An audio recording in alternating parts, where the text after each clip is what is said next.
Jama'a ku gafarce ni, ana ta abu magana ya kashe ni.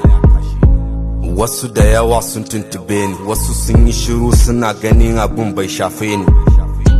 Matuka abun nan ya dame ni, domin talakan kasa na ya shiga hali mai muni.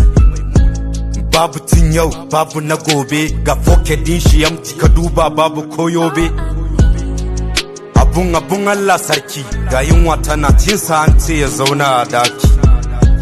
Ganin ku ya kuka ko ya zaki, ko kuma ya fito hukuma ta mai bakin aiki.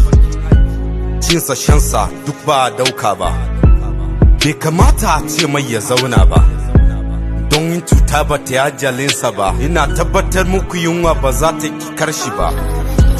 An hana mu dinga ibada, dan ka ja sallah kama kan limamin mu shaida, kuma so ake yi wai Allah ya saida. Annobar da ta dame mu an hana mu ibadan. Ga yan kasuwa babu adalci, komai yayi tsada har da kayan abinci.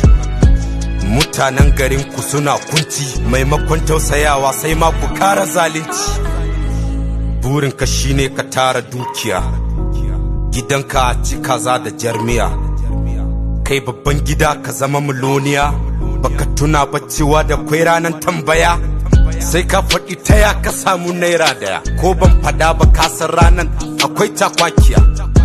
Allah ka samu cikin masu shari'a, wayanda yin abu ya faru sai su tausaya. Talaka dan uwana ban barka ba, dan Allah mu rage zagin shugaba, don na ga lalacewan bai shafe su ba. Mai zai hana mu dinga addu'a Allah ya shirye su ba? Mu dinga cewa Allah ya shirye ka shugaba, mu dinga cewa Allah ya shirye ku shugaba. Allah shirye ku shugaba, Allah ya shirye ku duka shugaba. Midgate Mix.